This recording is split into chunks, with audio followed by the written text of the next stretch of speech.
we are given the square root of 2 multiplied by x plus 10 minus 10 is equal to x minus 12. Right, then we move the 10 to the right side of the equation. And this is 2 multiplied by x plus 10 is equal to x minus 2. And to remove the square root, we can square both sides of the equation. This is going to be 2 multiplied by x plus 10 is equal to x minus 2 all squared. That's equal to x squared minus 4x plus 4. Meaning that our 2x plus 20, that's equal to x squared minus 4x plus 4. And this is x squared minus 4x plus 4 minus 2x minus 20. That's equal to 0. And this is x squared minus 6x minus 16. That's equal to 0. And here we're looking at x minus 8 and x plus 2.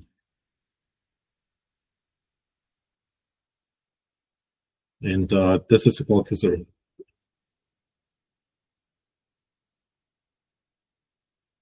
So our two solutions here are going to be that x is equal to 8 or x is equal to minus 2.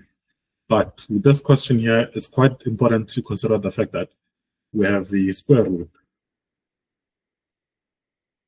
So we always have to check whether both solutions here are valid. So if we consider 2 multiplied by minus 2 plus 10, that's equal to 2 times 8. And this is 16, meaning that that's the answer here is 4. So this is 4 minus 10, which is equal to minus 6. And we have to compare that with the right side and see if that's the same answer we're getting. So this is for x is equal to minus 2. And for the left side, that's what we're seeing. And then for the right side, we'll be looking at minus 2 minus 12. That's equal to minus 14. And we can see that minus 16 is not equal to minus 14, which means that the solution here, x is equal to 2, is invalid. X is not equal to minus 2. And then for x is equal to 8, we can quickly check that as well. You do not have to show that you're checking your answer in your answer sheet. You can do it separately. For x is equal to 8, we're looking at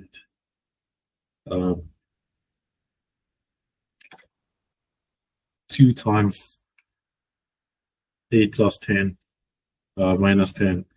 We can do that all at once as well. And that's equal to minus 4. And 8 minus 12, that's minus 4 as well, meaning that x is equal to 8 is a valid solution. The left side is equal to the right side.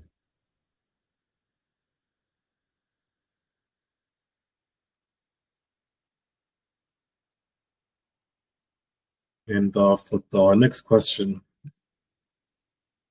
1.2.3, we're given 3 to the exponent x multiplied by x minus 5.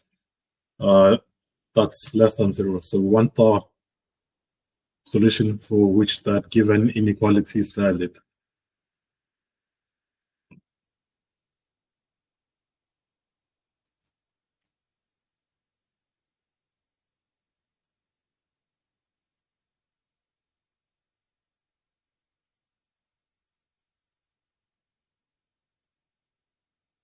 For 1.2.3, we are looking at 3 to the x minus 5.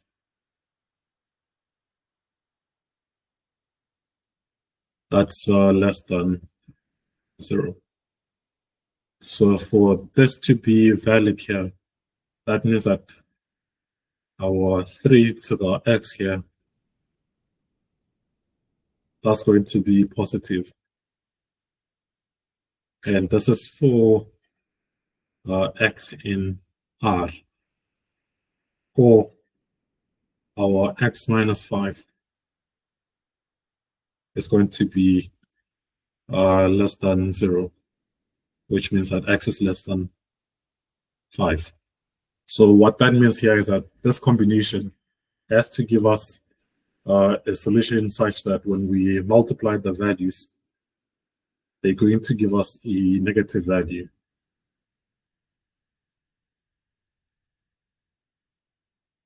As an example, if we consider, so you do not have to show this, right? So 3 to the exponent 4 multiplied by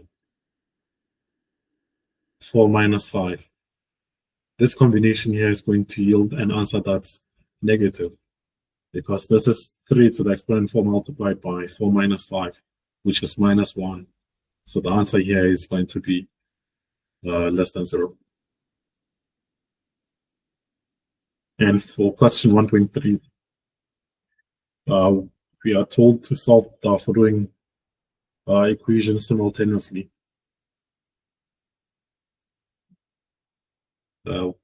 We have the square root of 3 to the x multiplied by 9 to the y. That's equal to 27.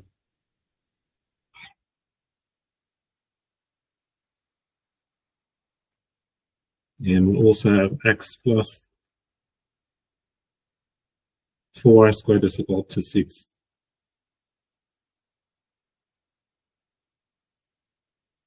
Now we can start with the first equation and simplify that. So 3 to the x, that can also be written as the square root as 1 over 2. And this is multiplied by 3 squared to the exponent y. And this is 3 cubed.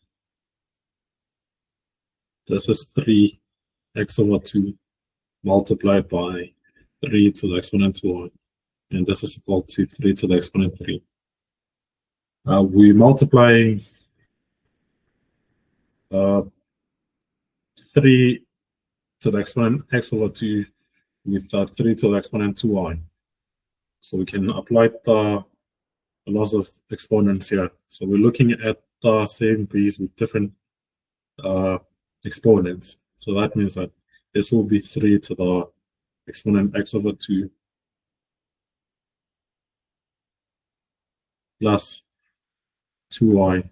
This is equal to 3 cubed. The 3's can be cancelled out. And we have x over 2 plus 2y is equal to 3. And multiplying out by 2, we have x plus 4y is equal to 6. Then we can make x the subject of our equation here. So x is equal to 6 minus 4y. This is going to be our first equation.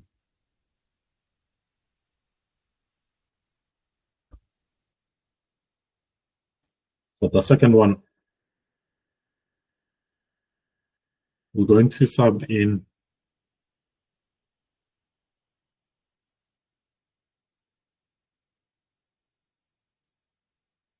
equation 1 in what we'll call equation 2.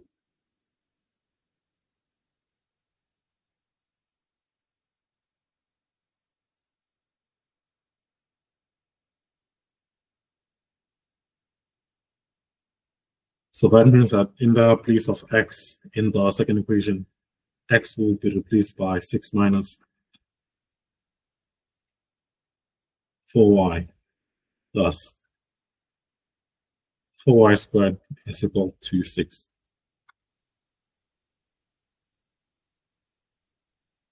And this is 4y squared minus 4y plus 6 is equal to 6. So the 6's here will cancel each other out. And this is 4y squared minus 4y is equal to 0.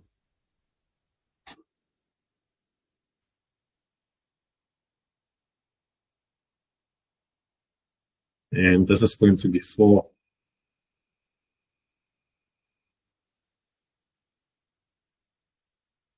4y multiplied by y minus 1. So therefore, 4y is equal to 0, or y is equal to 1, meaning that y is equal to 0 when we divide both sides of this equation by 4. So that's x is equal, y is equal to 0, or y is equal to 1. So we're going to sub back in the place of, in the x equation, in the place of y, to see what the corresponding x value is. So when y is equal to 0 here, we can see that x is going to be equal to 6. So that's x is equal to 6. And when y is equal to 1, now we note that our x is going to be 6 minus 4 multiplied by 1, and that's x is equal to 2.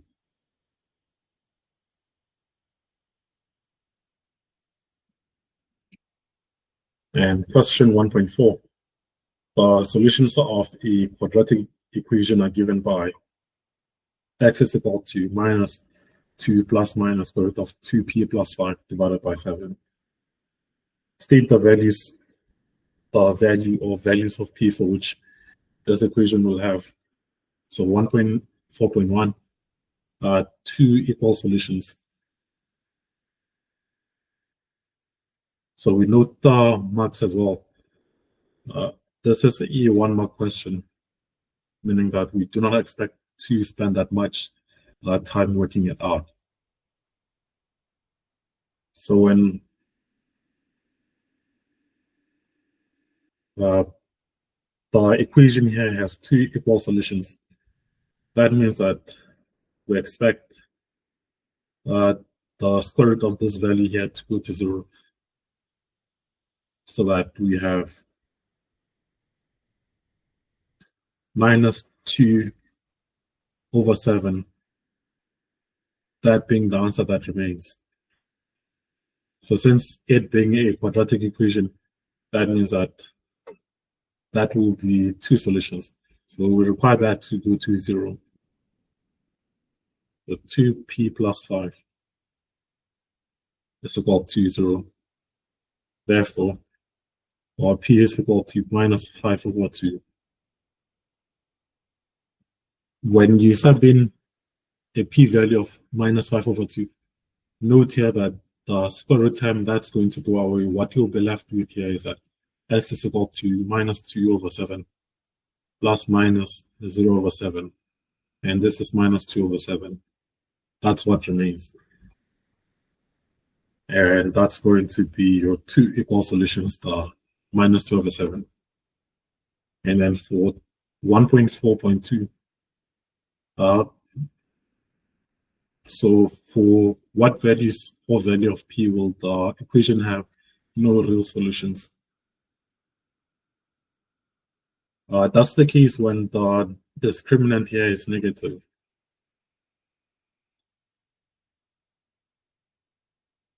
And that's 2p